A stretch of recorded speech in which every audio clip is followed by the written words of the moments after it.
Questa sera, questo pomeriggio, parleremo di due aspetti apparentemente distanti nella vita di Giacomo Casanova, ma che io ho cercato di riunire per il loro aspetto psicologico e narrativo di questo illustre e direi geniale protagonista della storia veneziana.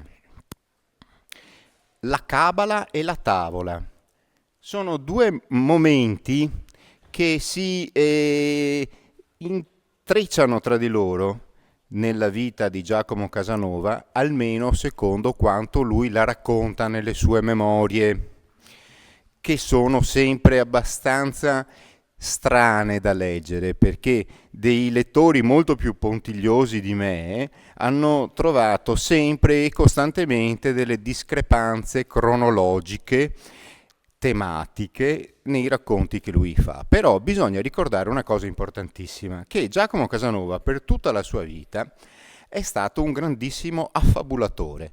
Lui amava tantissimo parlare, moltissimo, soprattutto durante i convivi, e illustrare le sue migliori avventure per farne ancora delle altre. Quindi, anche quando lui scrive le sue memorie, diciamo che persegue un atteggiamento narrativo da grande anfitrione o ospite di una cena di un certo tipo, e quindi i dettagli sono sempre fuorvianti. In questa storia della cabala e della tavola io comincerò a metà, non dall'inizio neanche dalla fine, e cominciamo precisamente all'alba del 26 luglio del 1755, quando Casanova, che stava dormendo nel suo appartamentino, viene arrestato dal Missier Grande, che è giunto, stando a quanto dice Giacomo, con una scorta di 30 o 40 armigeri per condurlo nei piombi. I motivi dell'arresto e della prigionia di Casanova sono vari, li conosciamo un po' tutti chi conosce Casanova, cioè erano determinati dalla sua ingombrante e irresistibile personalità. Si va dalle offese contro la religione e la morale per il suo comportamento, alla bestemmia ed eresia che sono collegate alla precedente, soprattutto libertinismo e comportamento dissoluto, visto che frequentava i monasteri di Murano per avere degli incontri molto galanti con la monaca MM, associazione con la massoneria, al tempo considerata pericolosissima associazione di atei rivoluzionari. Una loggia massonica viene chiusa proprio a Venezia nel 1755, ma le accuse che praticamente rendono efficace il mandato di cattura sono quelle di magia e di pratiche occulte, e corroborate e facilmente dimostrabili dal possesso di libri proibiti. E Casanova li elenca con grandissima soddisfazione nelle sue memorie. I libri erano la clavicola di Salomone, lo Zé Corbin, un Picatrix e un planetario. Coloro che sapevano che possedevo quei libri mi ritenevano un mago e io non ero affatto dispiaciuto. Messer Grande volle prendermi anche i libri che tenevo sul comodino, Ariosto, Orazio, Petrarca, e ovviamente due libri assolutamente e dissolutamente erotici, Il portiere dei Certosini e il libretto delle posizioni erotiche dell'Aretino, che Messer Grande mi chiese espressamente. Il portiere dei Certosini è un, caleidoscopico romanzo pornografico erotico scritto dall'avvocato del Parlamento di Francia, Jean-Charles de Gervaise de la Touche, che lo pubblicò assieme ad altre opere, celando il suo nome, e venne pubblicato nel 1741 con il titolo di Histoire de Don Bougre, portier de Chartreux, ed ebbe un grandissimo successo editoriale nel Settecento. Quindi se Giacomo Casanova 14 anni dopo ce l'aveva già, era già molto all'avanguardia nel settore dei libri proibiti per libertinaggio. Invece il libretto delle posizioni erotiche dell'Aretino è il famosissimo I modi di Messer Aretino, che da solo varrebbe una lunghissima conferenza, perché è stato il primo libro con immagini decisamente pornografico della storia della stampa, soprattutto in Italia. E le vicissitudini di questo libro sono meravigliose, perché fu immediatamente pubblicato nel 1526 a Roma, fu immediatamente sequestrato dall'Inquisizione, l'autore venne gettato in prigione, i libri vengono bruciati, Pietro Aretino, che si crede in grado di sopperire con le sue forze e con la sua fama addirittura contro l'Inquisizione, si prende caro di pubblicarne un'altra edizione con i suoi sonetti e insomma alla fine deve scappare da Roma. E poi verrà a Venezia nel 1528-27 e sarà la sua fortuna, perché così diventa il personaggio eccezionale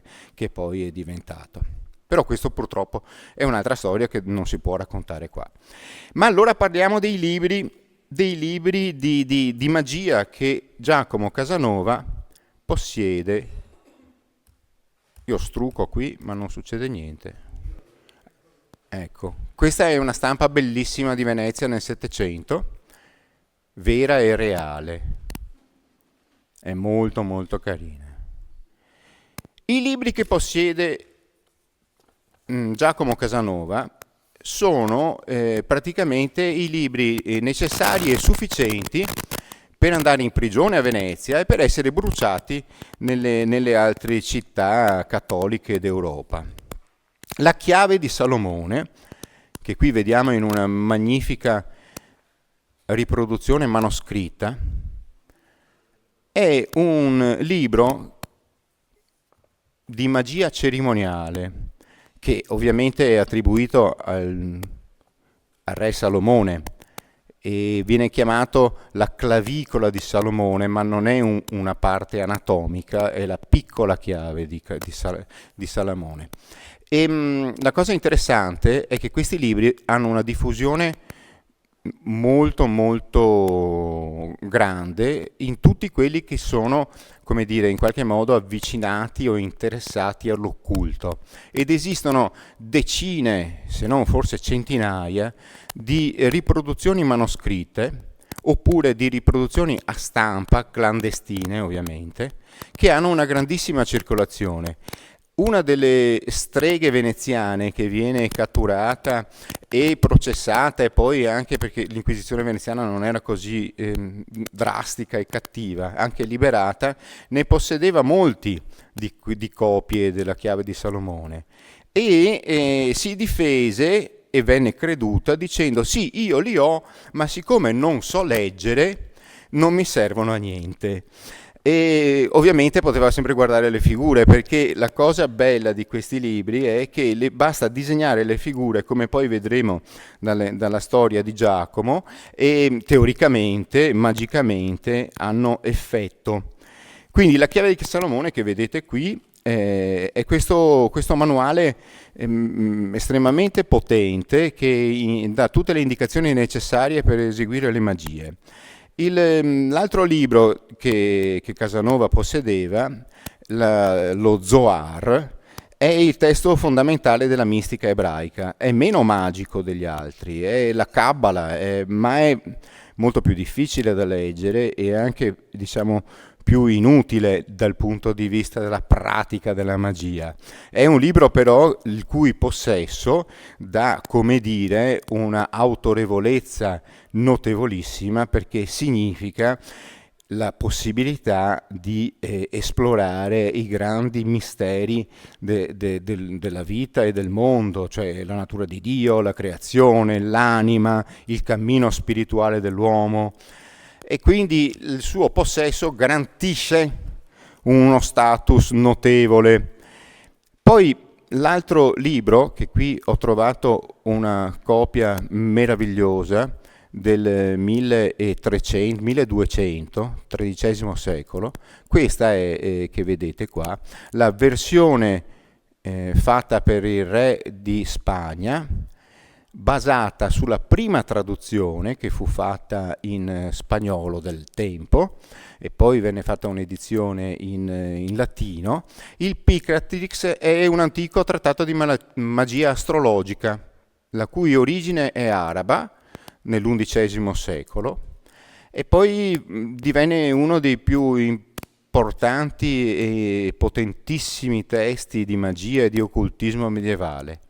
Qui vedete ci sono tutte queste tabelle meravigliose che a interpretarle correttamente portano a degli effetti sulla realtà. Adesso qui è impossibile trattare degli argomenti perché dovrebbero funzionare, ma ci credevano e questo è importante.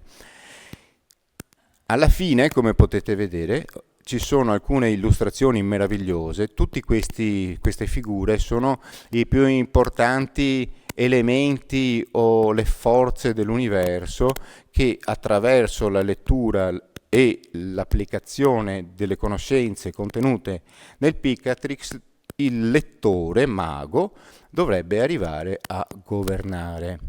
E ora passiamo invece al terzo libro, che lui definisce un planetario, cioè un libro in cui sono elencati i luoghi e i momenti dell'anno in cui si possono fare le magie con il migliore effetto. Cioè gli astri insegnano al mago quando è il momento opportuno, poi vedremo nella storia più avanti come Casanova riuscirà a usare queste conoscenze.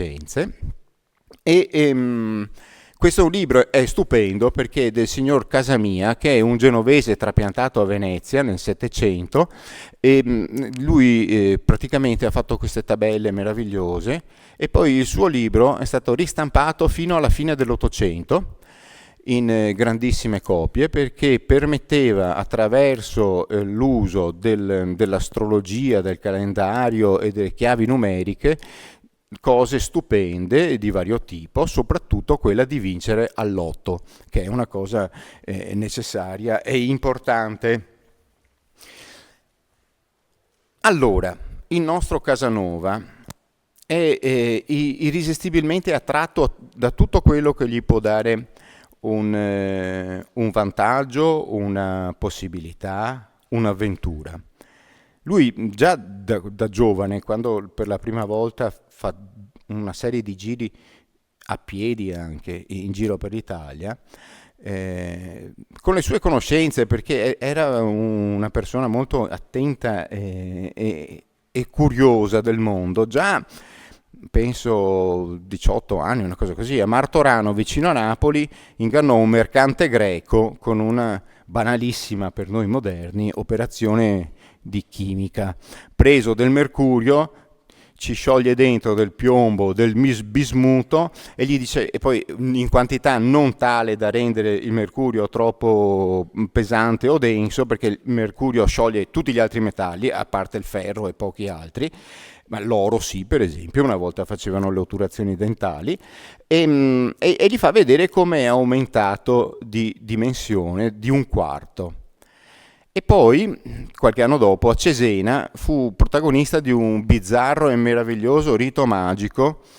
Incontra casualmente un signore, un giovane signore, che gli racconta di essere in possesso del coltello di San Pietro, con cui San Pietro tagliò per sbaglio o perché si era arrabbiato l'orecchio di un servitore dei cattivi quando Gesù Cristo fu arrestato, da cui Gesù gli disse chi di spada ferisce, di spada perisce, tutte queste robe così, e con questo coltello questo signore sventurato credeva di poter trovare un meravigliosissimo tesoro del valore di 2 milioni di zecchini, chiuso in una cassa, la stessa che Goffredo di Buglione sottrasse a Matilde, contessa di Toscana, nell'anno 1081. Questo tesoro era nascosto sotterrato vicino a Cesena, e Casanova immediatamente capisce che è il caso di diventare il mago necessario per fare il rito col coltello di San Pietro e poter recuperare il tesoro. Per fare ciò costruisce con le sue mani un fodero del tesoro. Del coltello di San Pietro, usando la suola di un vecchio stivale, durante la notte costruisce questo fodero e lo spaccia, gli dice: guardi, io proprio ho il fodero e le due cose insieme possono funzionare meglio del coltello da solo. Eseguono questo rito magico sui colli, ma purtroppo, data la stagione, interviene un fortunale e il rito magico viene interrotto. Sono tutte così le storie di Casanova: cominciano, si crea un climax interessante e avvincente, tutti si aspettano una conclusione meravigliosa e poi improvvisamente succede qualcosa e cambia. E poi c'è il colpo di genio, fallito l'esperimento della ricerca del tesoro, incontra lo sfortunato possessore del coltello. Siccome il coltello se n'era tenuto lui assieme al fodero, però doveva a questo signore 500 scudi romani che si era fatto prestare per comprare tutte quante i paramenti sacerdotali per fare la magia, allora gli dice: beh, io te li rivendo per 500 scudi romani. Tu non devi darmeli adesso, ci metteremo d'accordo la prossima volta che ci troviamo. Perché dice candidamente: non sapevo che farne di quel fodero, ma non avevo bisogno di soldi, ma mi pareva poco onorevole cederlo per niente, e inoltre potevo far sorgere il dubbio che non gli dessi alcuna importanza. Questi sono i prodromi magici alchemici di Giacomo Casanova, che a un certo momento si trova di fronte alla meravigliosa occasione della sua vita. E siamo nella primavera del 1746, quando Giacomo Casanova, tornato a Venezia, si è ridotto a fare il violinista in una orchestrina del teatro di San Samuele. Io sinceramente, cioè lui ha questa capacità meravigliosa di raccontare le cose e darle per scontate che tutti ci credono, ma non si è mai parlato prima di Casanova che prende lezioni di violino. Quindi appare abbastanza sconvolgente e sconcertante che uno che non ha mai parlato di aver suonato il violino in vita sua improvvisamente diventa suonatore di violino, ma può darsi che all'epoca suonare il violino fosse molto più facile di adesso. In ogni caso viene assoldato come uno dei tanti suonatori di violino nelle feste che Girolamo Corner, figlio maggiore della casata dei Corner della regina, aveva indetto per sposare una giovane della famiglia Soranzo di San Polo, nel bellissimo palazzo di San Polo, quello gigantesco che in realtà sono due palazzi uniti e che una volta scorreva il canale sotto, adesso è stato interrato ma da tantissimo, e quindi il palazzo è praticamente sul campo ma al tempo era sul canale. In quel palazzo ci sono 3 giorni di festa e questi 3 giorni le orchestre si alternano e in una di queste suona anche Casanova. E così comincia il racconto della sua grande occasione della vita, cioè il primo lancio veramente meraviglioso. Il terzo giorno, verso la fine della festa, un'ora prima che facesse giorno, lasciai l'orchestra per tornarmene a casa e, scendendo le scale, notai un senatore in toga rossa che stava salendo nella sua gondola. Mentre tirava fuori un fazzoletto, vidi uscirne una lettera che cadde vicino a lui. Andai a raccoglierla e raggiunsi l'elegante signore che stava scendendo i gradini per restituirgliela. Mi ringraziò, mi chiese dove abitavo, io glielo dissi e lui volle assolutamente accompagnarmi. Accettai il favore che voleva farmi e mi sedetti sul sedile accanto a lui.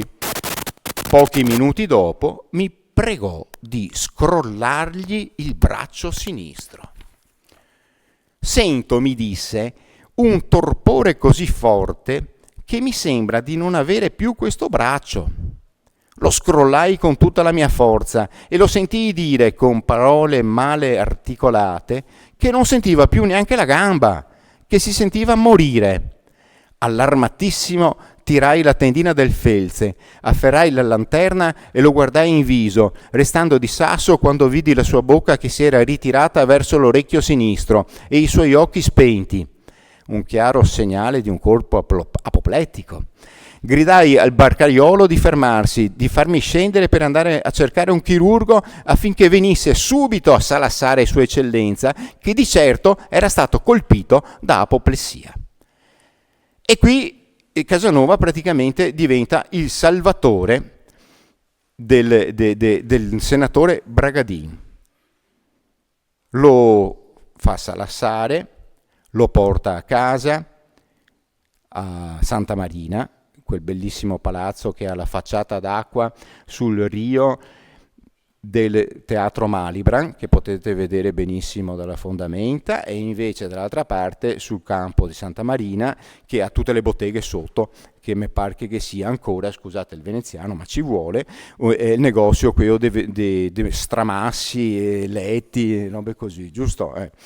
E non finisce qui, perché Giacomo Casanova salva l'ammalato, malatissimo, dalla folle terapia messa in atto dal medico Ludovico Ferro, che sappiamo per certo essere stato abitante a Santa Marina e esercitante la scienza medica, che sicuramente era molto all'avanguardia come lui la intendeva, ma per quanto ne sappiamo noi è eccessivamente sbagliata, perché per curare il povero senatore gli fece una unzione di mercurio sul petto. Ora, il mercurio, come ben sappiamo, scioglie tutti i metalli, ma è anche estremamente velenoso in tutti i suoi composti chimici. Farci una bella, come dire, come il Vicks Vaporub, unzione di mercurio sul petto, conduce sicuramente a un avvelenamento molto rapido e forse anche mortale. E quindi dopo meno di 24 ore il malato cominciò a dare segni di irrequietezza per un forte formicolio che avvertiva la testa. A mezzanotte Bragadin era tutto un fuoco e in preda a un'agitazione spaventosa. Gli scoprì il petto e gli tolsi l'impiastro, poi lo lavai con acqua tiepida ed ecco che in meno di 5 minuti fu sollevato, tranquillo, e cadde nel più dolce dei sonni. Ovviamente il medico Ludovico Ferro si arrabbia tantissimo e dice delle parole che Casanova riporta in prosa, ma che secondo me disse così: beh, e ora se sto giovine crede di essere dottor, io asso fare io perché mi so massa importante, e se ne va. E quindi rimane Giacomo Casanova con il malato e i due amici del malato. Marco Dandolo fu Antonio del ramo di Santi Giovanni e Paolo, nato nel 704 e morto nel 79, e Marco Barbaro, di cui non sappiamo quasi niente. I due patrizi, assieme a Bragadin, saranno i tre amici che sosterranno Giacomo Casanova nel corso di tutta la sua convulsa e piena di alti e bassi vita in giro per l'Europa. Ogni volta che Giacomo Casanova torna a Venezia troverà uno di questi tre vegliardi che lo sosterranno economicamente o con informazioni o facendolo rientrare nel giro veneziano ogni volta. Il Bragadin Matteo era famoso a Venezia sia a causa della sua eloquenza, qui è Giacomo che parla, e del suo talento in qualità di uomo di Stato, sia a causa delle galanterie che lo avevano reso noto durante la sua bollente giovinezza. Aveva fatto delle follie per donne che lo avevano ripagato allo stesso modo. Aveva giocato e perso molto, e suo fratello il procuratore era il più suo acerrimo nemico, perché si era messo in testa che aveva tentato di avvelenarlo, e ciò risulta. Lo aveva accusato di quel crimine al Consiglio dei 10, che dopo 8 mesi lo aveva dichiarato innocente all'unanimità, ma il procuratore non aveva smesso di crederlo colpevole. Quell'innocente, oppresso da un fratello ingiusto, che gli occupava la metà delle rendite, tuttavia viveva bene con la sua filosofia e con il sentimento dell'amicizia. Aveva due amici che erano quei due che vedevo lì, uno era un Dandolo, l'altro un Barbaro, entrambi gentili e amabili come lui. Era un bell'uomo saggio, faceto e dal carattere mite. Aveva allora 50 anni.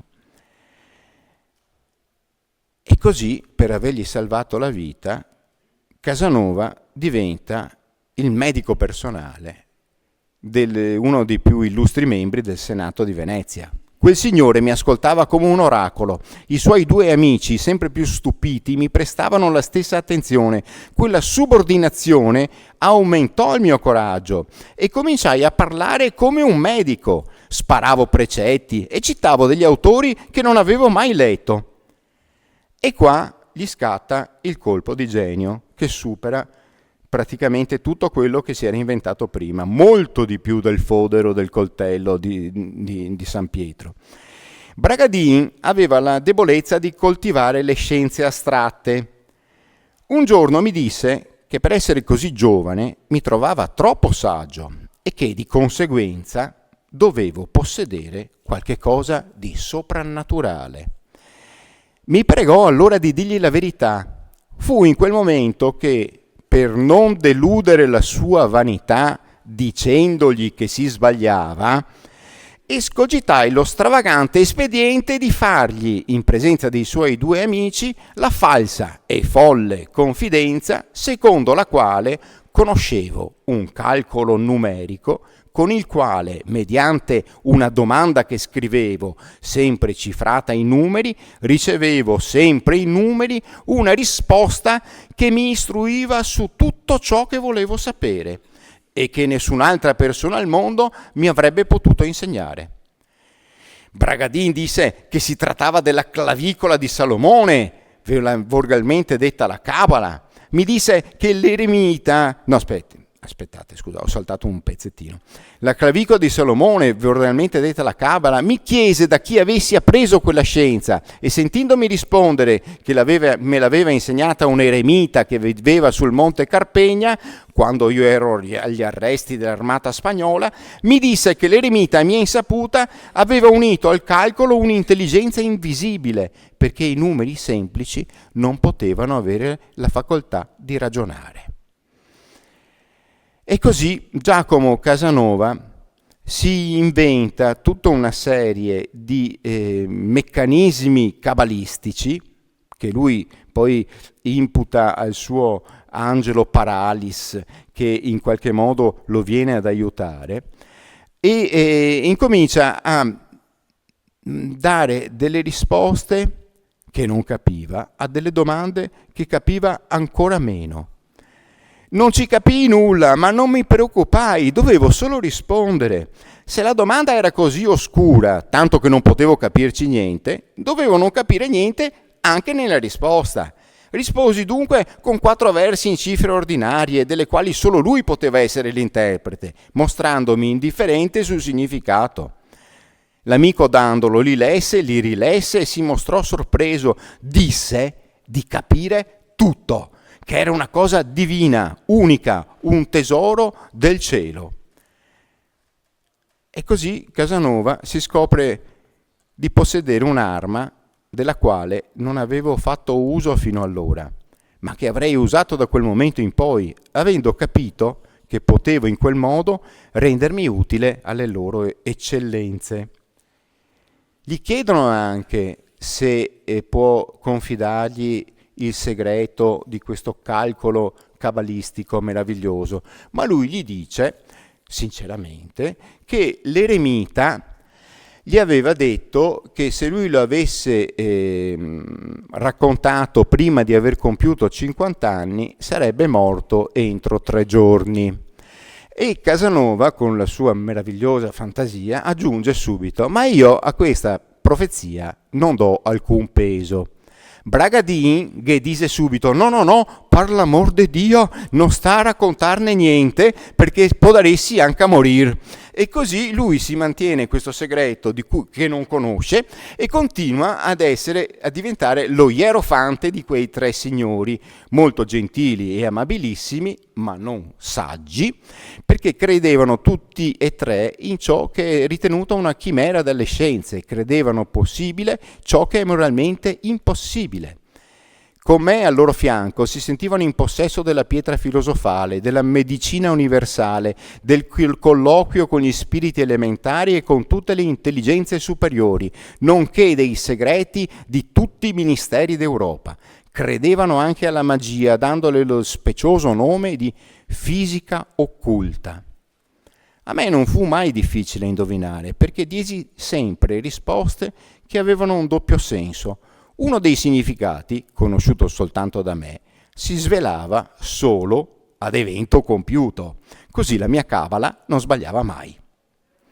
E così Giacomo Casanova diventa praticamente il figlio prodigo, il figlio adottivo di questo strambo signore e dei 3 suoi amici.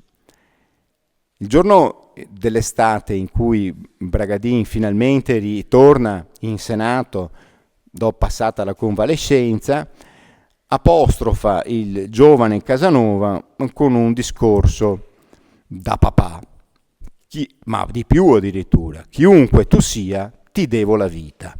I tuoi protettori che ti vollero prete, medico, avvocato, soldato e poi suonatore di violino furono solo degli stolti che non ti conoscevano, ma Dio ha ordinato al tuo angelo di condurti tra le mie braccia. Ti ho conosciuto, se vuoi essere mio figlio non hai che da riconoscermi come padre, ed ora in poi ti tratterò come tale, in casa mia, fino al giorno della mia morte. Il tuo appartamento è pronto, facci portare i tuoi bagagli, avrai un domestico e una gondola già pagata, la mia tavola e 10 zecchini al mese. Alla tua età non ricevevo di più da mio padre. Non è necessario che ti occupi ora del tuo avvenire, pensa a divertirti e consigliati con me qualunque cosa ti accada o per qualunque cosa che vorrai intraprendere, in me troverai sempre un buon amico. E alla tua età non è necessario che ti occupi ora del tuo avvenire, pensa a divertirti. Giacomo Casanova non se lo fa ripetere 2 volte. Mi gettai subito ai suoi piedi per assicurargli la mia riconoscenza e per dargli il dolce nome di padre. Gli giurai obbedienza in qualità di figlio. Gli altri 2 amici che abitavano nello stesso palazzo mi abbracciarono e ci giurammo eterna fratellanza. Questa, mio caro lettore, è tutta la storia della mia metamorfosi e dalla fortunata epoca che mi sollevò dall'umile mestiere del violinista a quello di signore.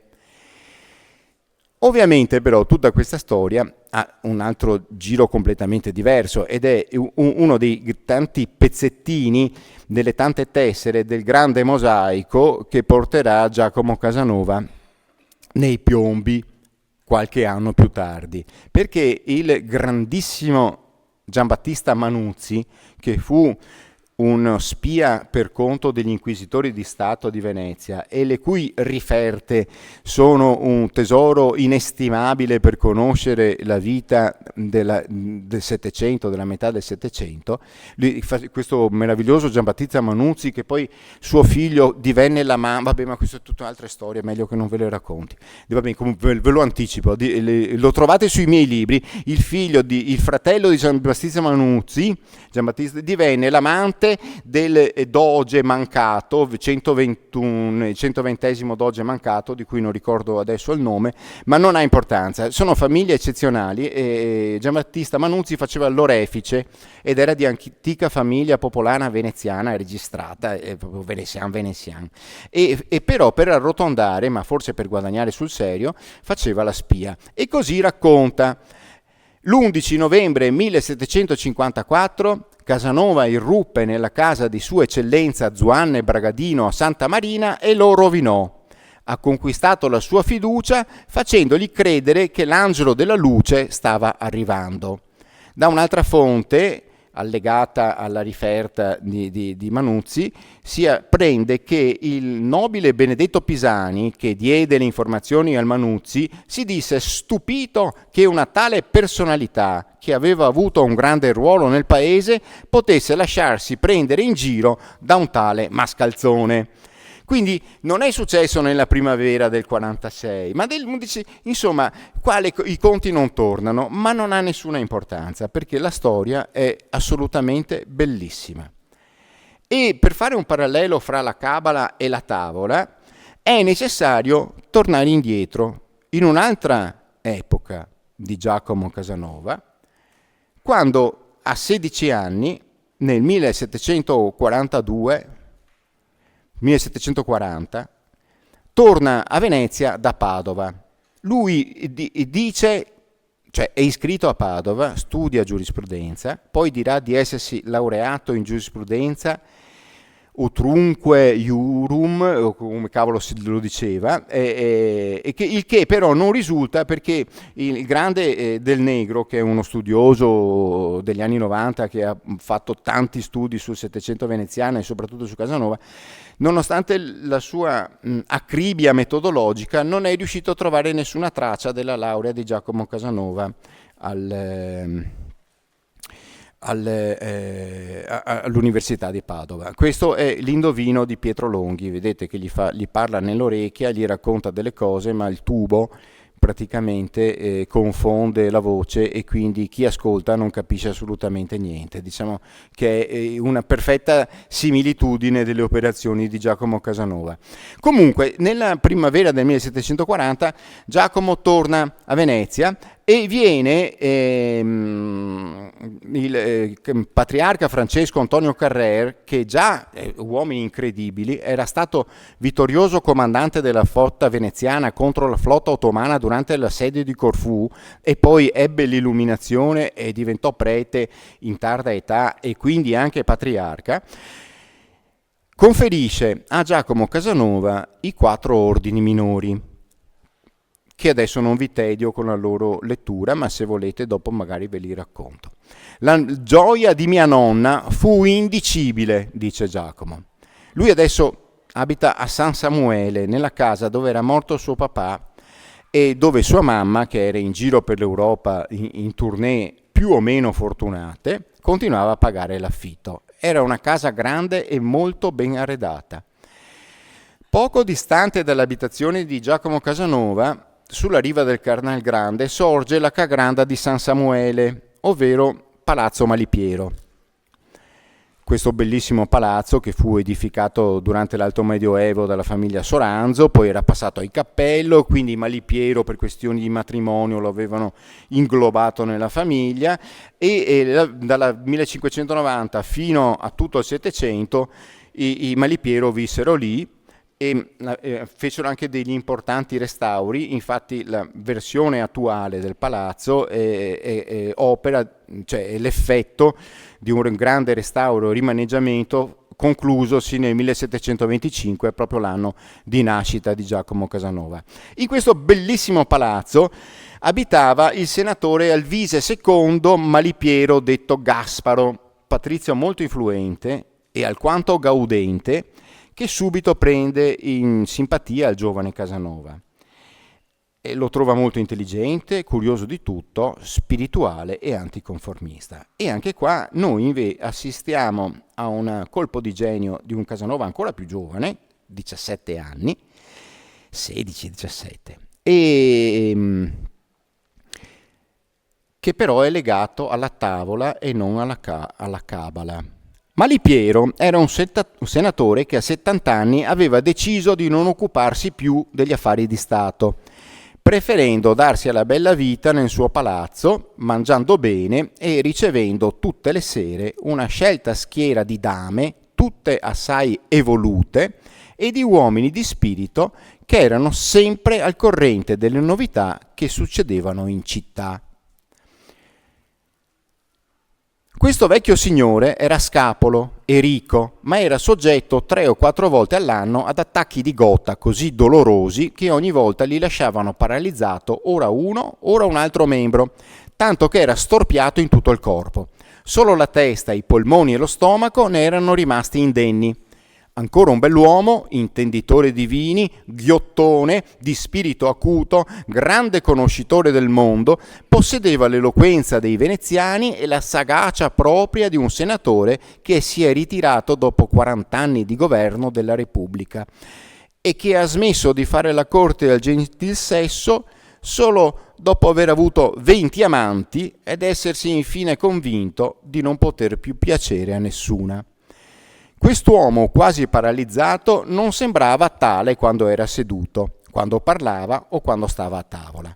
Mangiava una sola volta al giorno, da solo, perché non aveva più denti e impiegava il doppio del tempo che un altro avrebbe impiegato per mangiare le stesse cose e non voleva affrettarsi per compiacenza verso i commensali, né vederli temporeggiare aspettando che finisse di masticare i suoi bocconi con le sue dure gengive.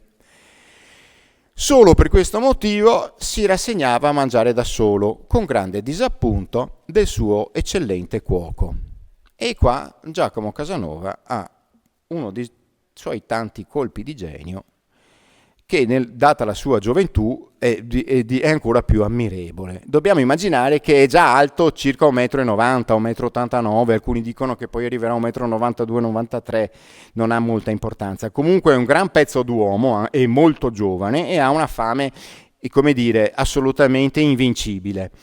E allora, immediatamente, al primo incontro, quando gli è stato presentato dal curato di San Samuele, un tale Tosello che aveva anche battezzato il giovane Casanova, il piccolo Casanova, si inventa questa cosa e gli dice: io gli feci notare rispettosamente che non condividevo le sue ragioni, che invece tutti approvavano indiscriminatamente. Gli dissi infatti che avrebbe dovuto invitare alla sua tavola soltanto persone che mangiavano per due. E dove sono? E qua gli risponde: la cosa è delicata. Vostra Eccellenza deve mettere alla prova vari convitati e dopo aver trovato quelli giusti cercare di mantenerli senza rivelarne il motivo, perché a nessuna persona di buon rango piacerebbe di sentir dire che ha l'onore di mangiare con Vostra Eccellenza solo perché mangia il doppio degli altri. Comprendendo tutte le forze delle mie argomentazioni, Sua Eccellenza pregò il curato Tosello di portarmi a pranzo da lui l'indomani e, constatando che non solo gli avevo dato un buon consiglio, ma che gli offrivo un esempio ancor più convincente, mi volle suo commensale quotidiano. Così Giacomo Casanova, che mangiava per 2 o per 3 persone, all'età di 17 anni si trova anche qui, cioè prima di diventare figlio adottivo dei suoi amici cabalistici, si trova per le sue doti di grande mangiatore invitato a tavola e a casa dall'ottimo Malipiero. Questa storia dura per qualche mese, ma ha una interruzione, come dire, inevitabile, perché in una casa vicina al palazzo Malipiero abita la famiglia di Giovanni Ymer. Giovanni Ymer è stato un grandissimo impresario teatrale che lavorò anche con Goldoni e che ebbe una bellissima storia d'amore con la mamma di Giacomo Casanova, bellissima perché si era innamorato perdutamente, ma lei assolutamente non ne voleva sapere e quindi Carlo Goldoni ha dovuto anche scrivere una commedia su questo fatto. La pupilla si intitola la commedia, che praticamente senza molti velature prende in giro l'impresario innamoratissimo della mamma di Giacomo Casanova. Allora, dalle finestre di Palazzo Malipiero e esattamente dalla finestra della camera da letto del Patrizio si vede chiaramente l'appartamento dove vive la famiglia Ymer. In quel appartamento c'è la bellissima, giovanissima, 17enne Teresa Ymer, che è un personaggio di una bellezza assoluta, meriterebbe una conferenza solo lei perché a quel tempo sta studiando canto. Presumo nella mia fantasia che fosse anche estate e quindi fosse, visto che cantare impiega tutti i muscoli del corpo, fosse anche abbastanza sudata, quindi cercasse disperatamente un po' di sollievo con tutte le finestre aperte e cantava a squarciagola.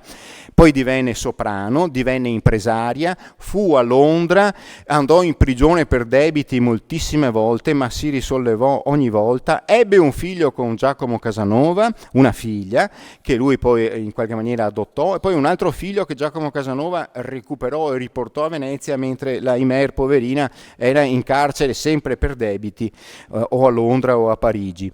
Ma è stata un personaggio veramente eccezionale. Comunque, con queste sue lezioni di canto fa innamorare perdutamente di sé il vecchio Malipiero, il quale la invita a casa quasi tutti i pomeriggi e cerca di concupirla, perché non è vero che ha rinunciato alle donne, ma gli piacerebbe ancora.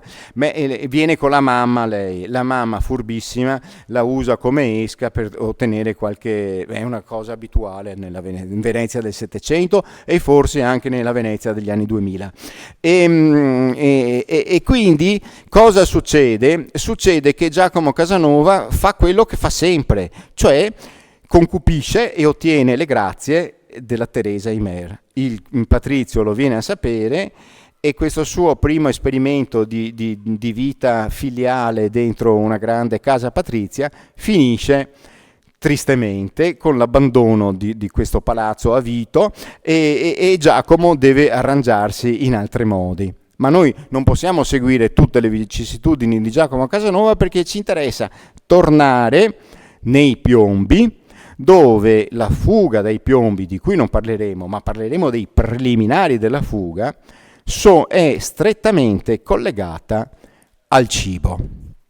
Allora, Giacomo Casanova, disperatamente messo in prigione, passano mesi, un anno, e lui è ancora lì, non sa perché lo hanno messo in prigione, ovviamente data la sua coscienza può immaginarsi tutti i motivi, ma comunque ufficialmente non lo sa, e lui si aggira di qua e di là, anche perché non è un carcere così terribile come le guide turistiche lo raccontano agli statunitensi, insomma, basta pagare e c'è anche il cameriere che ti porta da mangiare, nella fattispecie il caro Lorenzo che adesso vedremo che aiuta Giacomo. Giacomo Casanova trova uno spuntone, un pezzo, una sbarra di ferro, un catenaccio, lo trasforma in uno spuntone con il quale si appresta a sfondare i muri, i soffitti per andare sui tetti dei Piombi e poi uscire ed evadere finalmente, primo in tutta la storia delle prigioni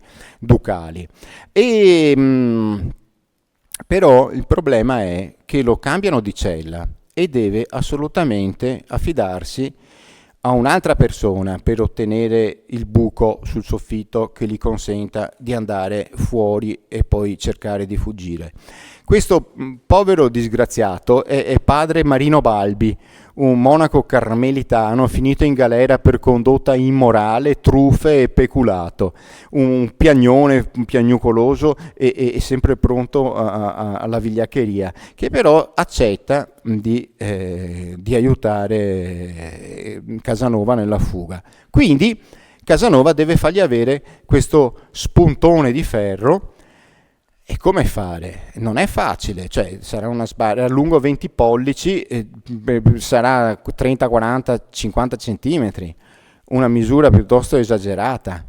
Allora si inventa una scusa e fa comprare dal prode Lorenzo, che è il cameriere dei Piombi, ma lui lo paga tantissimo, e si fa procurare una Bibbia in foglio, volume gigantesco, che era appena stata stampata, e ci mette dentro la sbarra di ferro, ma è troppo larga, spunta da una parte e anche dall'altra, e allora arriva in soccorso l'arte culinaria.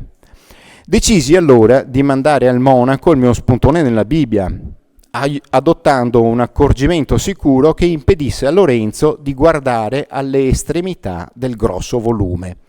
Gli dissi dunque che volevo celebrare la festa di San Michele, 29 settembre, con 2 grandi piatti di maccheroni al burro e formaggio parmigiano.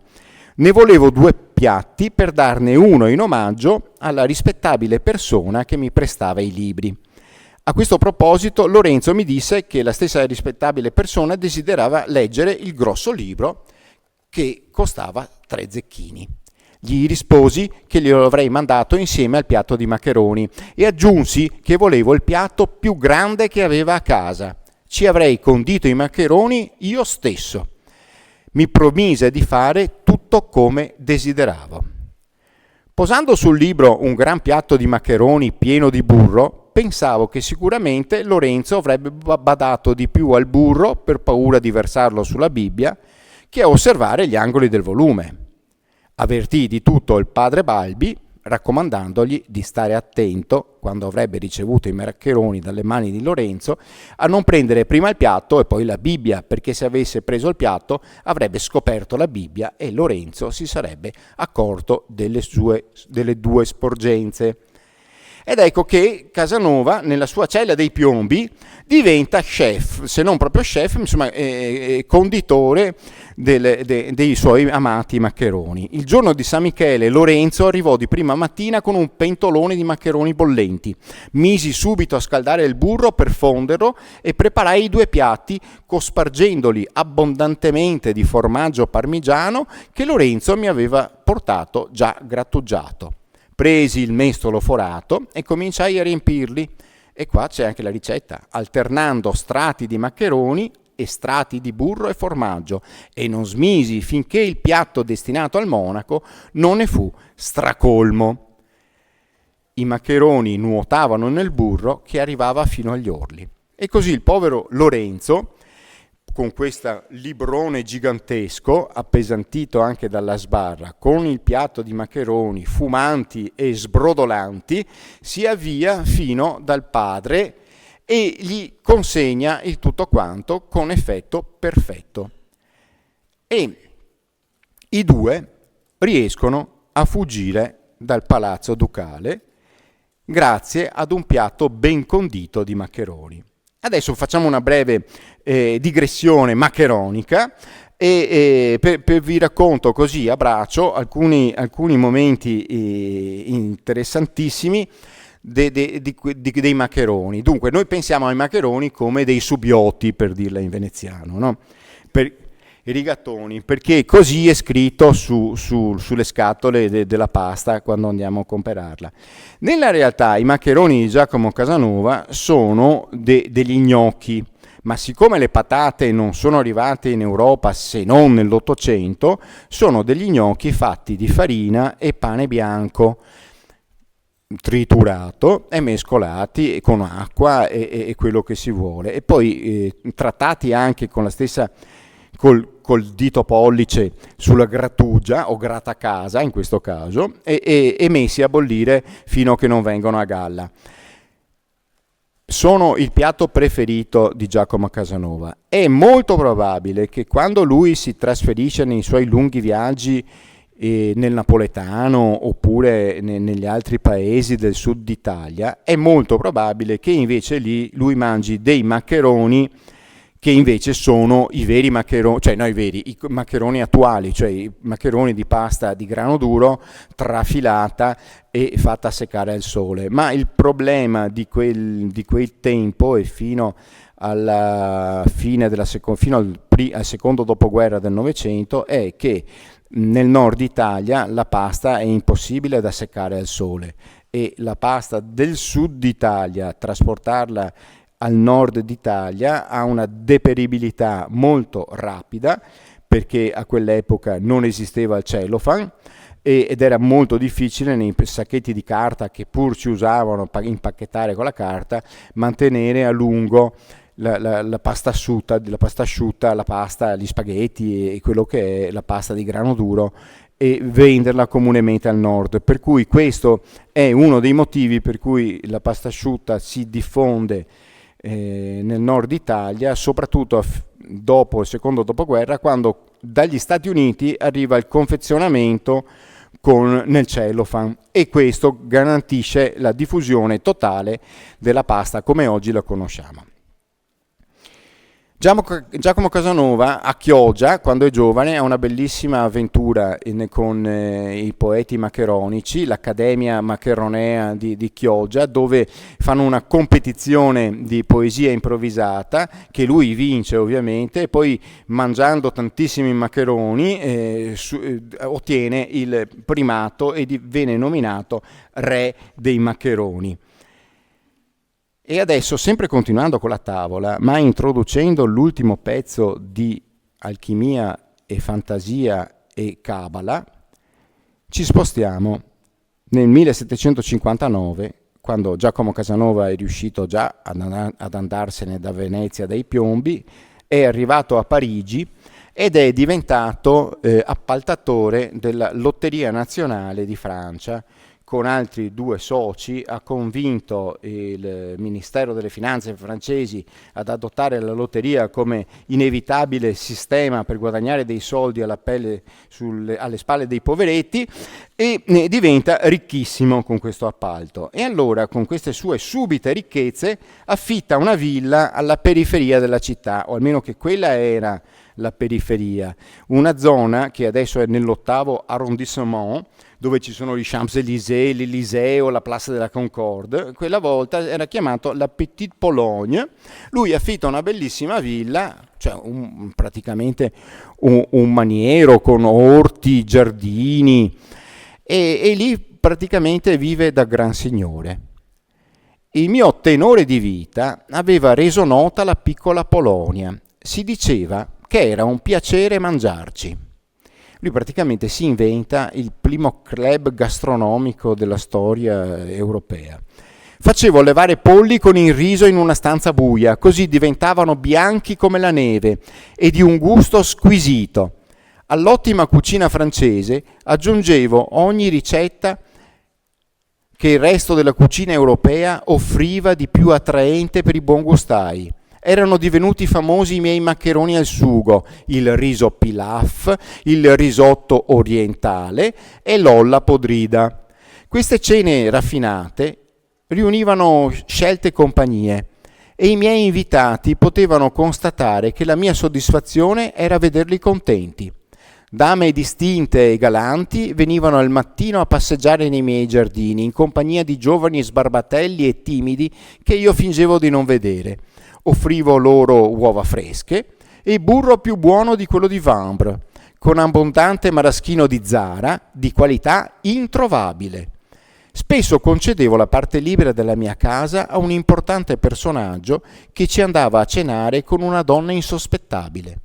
In quelle occasioni la mia casa diventava un santuario inaccessibile anche a me. Loro sapevano che io sapevo tutto, ma la dama mi era grata che fingessi di non conoscerla ovunque la incontrassi. Beato di questa vita e conscio di aver bisogno di 100.000 franchi di rendita per sostenerla, pensavo spesso al modo di renderla durevole. Uno dei tanti modi che si affacciano a Giacomo Casanova in quel periodo è uno dei personaggi più interessanti, folli e divertenti del Settecento francese. È la marchesa d'Urfé, al secolo Jean de la Rochefoucauld, che è rimasta vedova giovanissima. È vedova, è eccentrica, è appassionata di occultismo e di alchimia, è soprattutto ricchissima e dispone personalmente delle sue enormi ricchezze. È anche molto bella.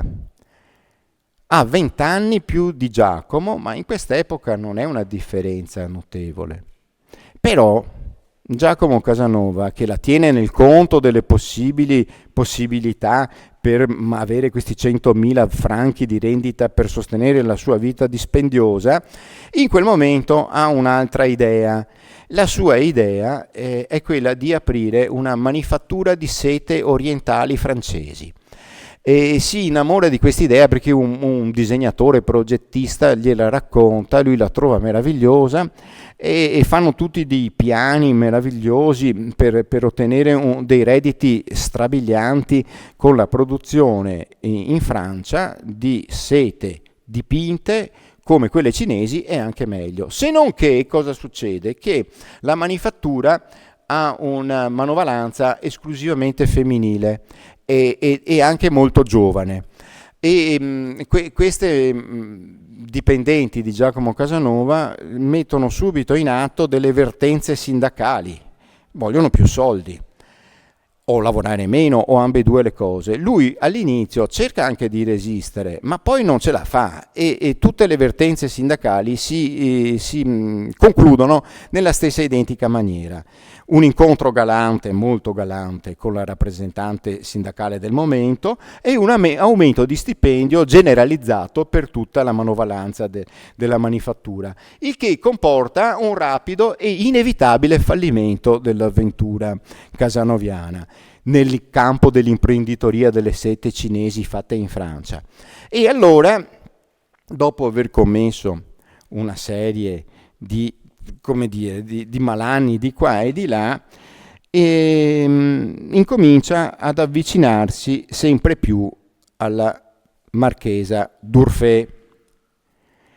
La conosce ancor meglio quando, per gioco praticamente, applica uno dei cosi di Salomone a un suo nipote che è affetto da sciatica.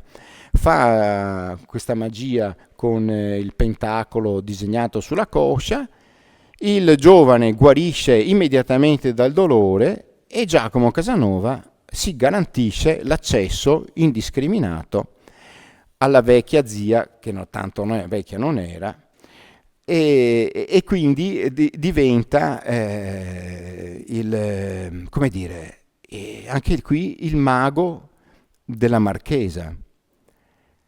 Lei gli mostra tutta la sua biblioteca, si vanta di possedere la pietra filosofale e di essere molto esperta in tutte le operazioni alchemiche.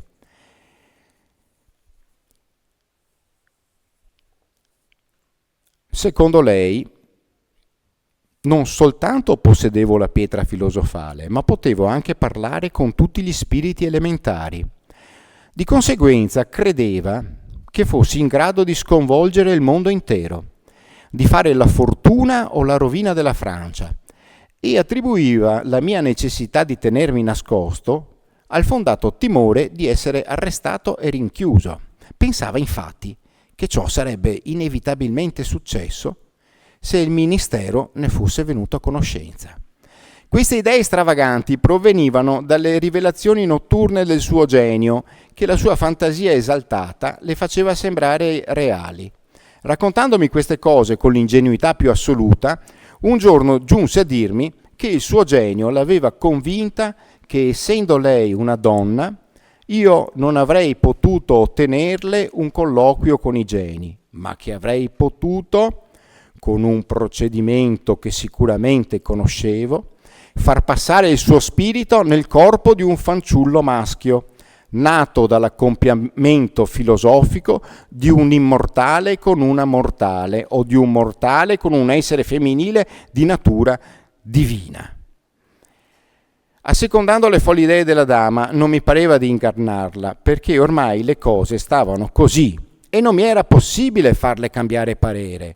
Se da uomo veramente onesto le avessi detto che tutte le sue convinzioni erano delle assurdità, non mi avrebbe creduto, e così decisi di lasciarmi andare. E così la marchesa d'Urfé si convince che Giacomo Casanova, attraverso un accoppiamento magico tra lei e lui, avrebbe potuto ingravidarla di un bambino maschio nel quale lei si sarebbe reincarnata come uomo finalmente e praticamente ascendere alla conoscenza superiore che gli era proibita essendo perfettamente donna. Giacomo Casanova, che non ha nessuna intenzione di causare il suicidio della marchesa d'Urfé, la quale è convinta che Paracelso, il grande farmacologo del Cinquecento, sia morto per aver ingerito una quantità spropositata di panacea, C'è questa medicina meravigliosa che cura tutti i mali, che però non sappiamo la ricetta, quindi non sappiamo cos'è. Ma comunque, allora lei asseriva di essere consapevole di questa e di aver già deciso che la propria morte, dopo la nascita del figlioletto, sarebbe avvenuta tramite l'ingestione di una quantità disumana di panacea. E siamo, come dire, in una condizione di vagheggiamento notevole che però Giacomo Casanova spietatamente asseconda, anche perché, come ha sempre detto anche per altre cose, non aveva in alcun modo di fargli cambiare idea. E anche se, eccola qua la nostra meravigliosa, stupenda Marchesa d'Urfé, quando era giovane ovviamente. E così allora nel 1763 a Marsiglia non c'è più niente da fare e Giacomo Casanova deve completare questo rito magico e nonostante tutto inventarsi qualche idea, no? Perché dal momento che avevo preso l'impegno di rigenerare la mia buona Seramide, che è il nome magico con cui si presenta la Marchesa d'Urfé, ritenni di non dovermi esporre a una brutta figura. La Marchesa era bella, ma vecchia, poteva succedermi di fallire il colpo. A 38 anni cominciavo a constatare di essere sovente soggetto a quella fatale iattura. La bella Ondina, che lui si inventa questo aiutante magico, che avrei ottenuto dalla Luna, era Marcolina, una sua giovane amante che aveva lì a Marsiglia, che mutatasi in divinità magica doveva procurarmi all'istante la forza rigeneratrice che mi era necessaria. Su questo non avevo dubbi. Così, la notte del rito magico, siamo vicino a Rodano, appare la Marchesa in questo, immaginiamo, sontuosa sala, in questo appartamento ricchissimo. Vi descrivo perché è troppo bello, perché è una descrizione stupenda che poi fa vedere anche certi particolari interessantissimi.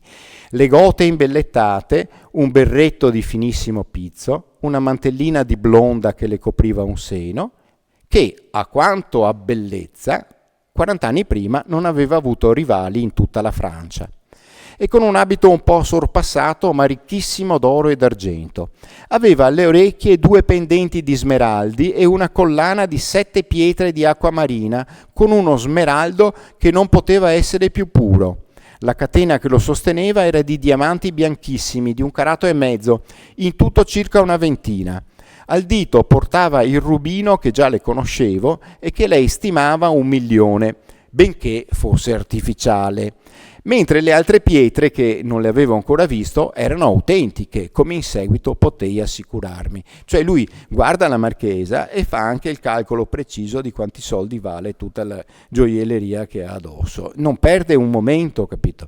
E così si arriva al rito magico dell'accoppiamento nelle acque del Rodano, dentro una vasca nella sala dell'appartamento della Marchesa.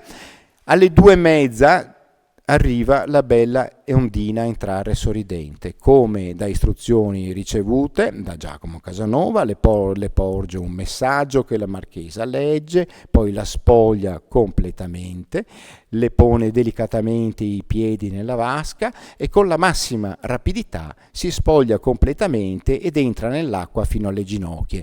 Mentre io, dopo essermi messo nel loro stesso stato, prego il genio di asciugare i piedi di Seramide e di essere il divino testimone della mia unione con lei, per la gloria dell'immortale Ormesius, re delle salamandre. È spasosissimo.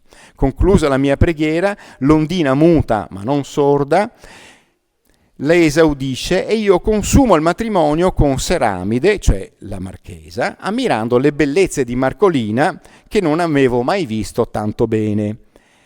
Seramide era stata bella, ma era allora come io sono oggi mentre scrivo queste mie memorie. Senza l'Ondina l'operazione sarebbe fallita.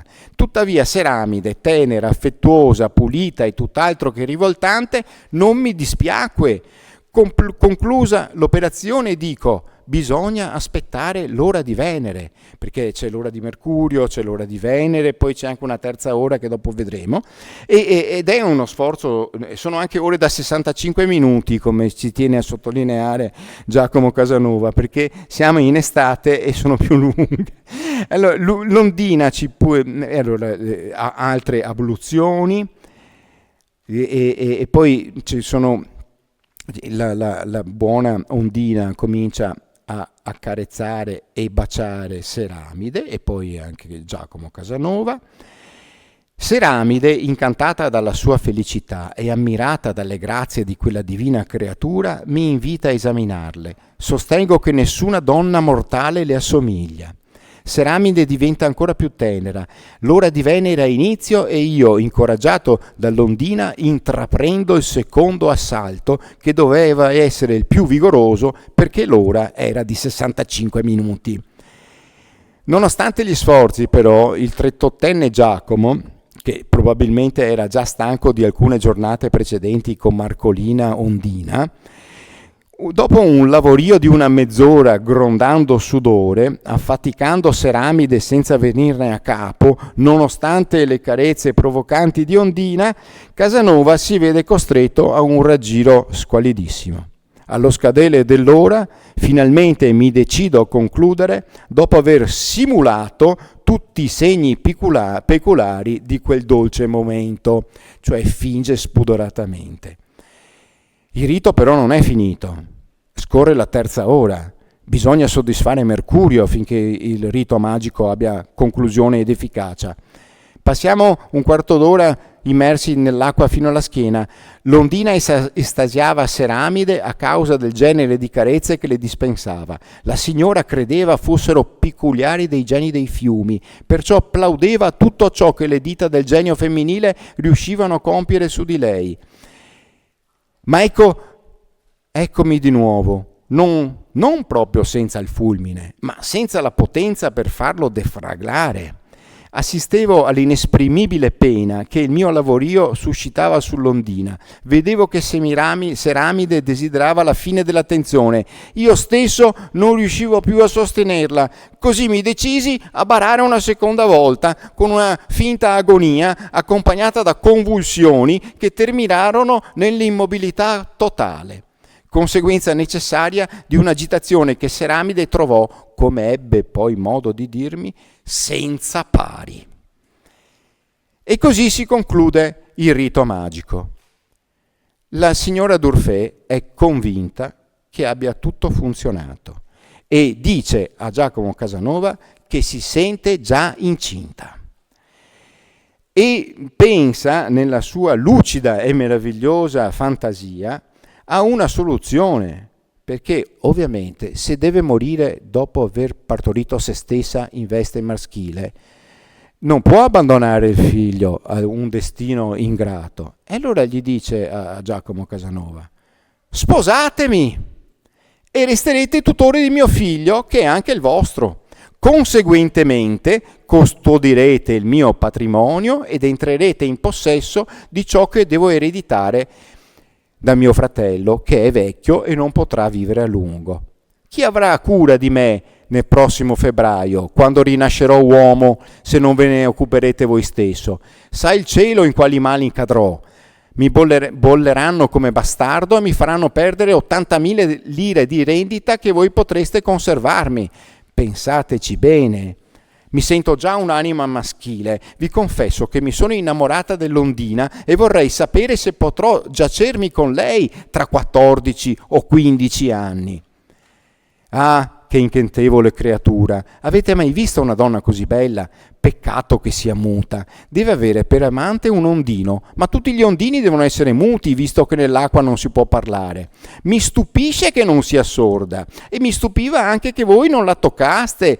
La morbidezza della sua pelle è incredibile, la sua saliva è dolce, gli ondini hanno un linguaggio gestuale comprensibile. Come sarei felice se potessi confabulare con quell'essere.